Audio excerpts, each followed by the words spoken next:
Alright guys, so hopefully you can hear me over that ad back there, but we're going to take a first look at the Volkswagen Beetle.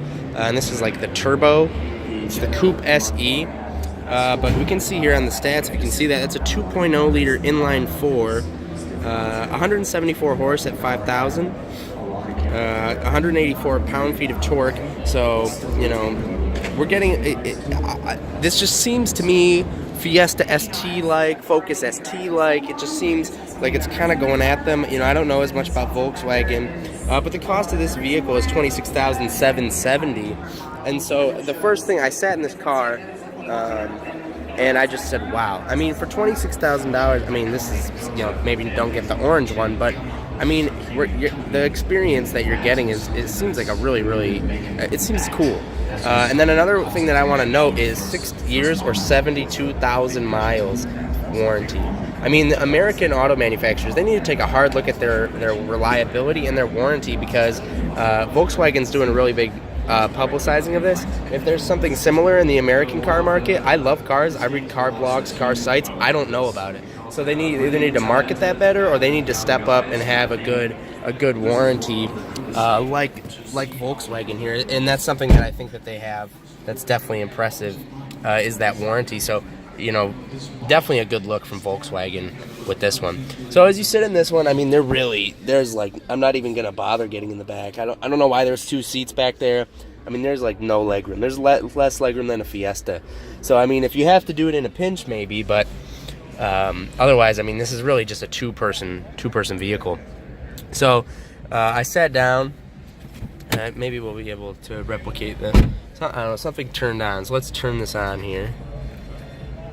It was on before, but really cool. I really like the positioning of the center stack in terms of the design of it. So speed is the most important thing in the center console for anyone, and I like how that's front and center, very visible. You know, on most cars it's off to the right or off to the left. Then fuel gauge is probably the second most important, or most important, I would say. That's right off to the side there, and then off to the left you have a typical tachometer, it looks like.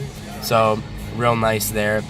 And then, you know, you do have that screen there that told you that I came in. I don't know how to like activate that or change through what it is. So that, you know, the car might have to be on for that one. But you know, you get something. I'm sure you get miles to empty there. So not quite as nice as maybe like a color escape screen or something, you know, from Ford. But I like the layout better in terms of where the gauges are positioned. We got this big moonroof in this one. So this is, you know, a $26,000 car, so it's more expensive for sure than a lot of the other offerings and things I'm mentioning here. But you get a leather-wrapped steering wheel in this one, and I think there is a cheaper version of this car out there as well. You get this screen here, which seems like it fits in with the rest of the car. Doesn't want to turn. There we go. It turned on now. With everything in this auto show mode, it's a bit finicky. So, you know, we have this screen here, and it does seem like it's taking a while to turn on. And then we also got the screen here that's been triggered. So that wants to know about the Bluetooth, but then radio. I mean, it seems okay. It seems like a very pretty fluid swiping experience.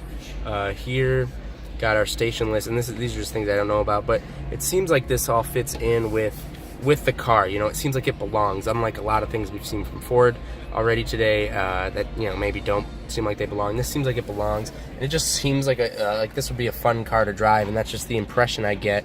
No metal floor pedals here, I noticed, but it just seems like that's the impression I get, is that this would just be kind of a cool car to drive, and one that would definitely stick out, especially with this orange color. So I guess choose your paint color wisely, because they carry it all throughout the interior here. So definitely looks like a fun car to drive. I wish I got to.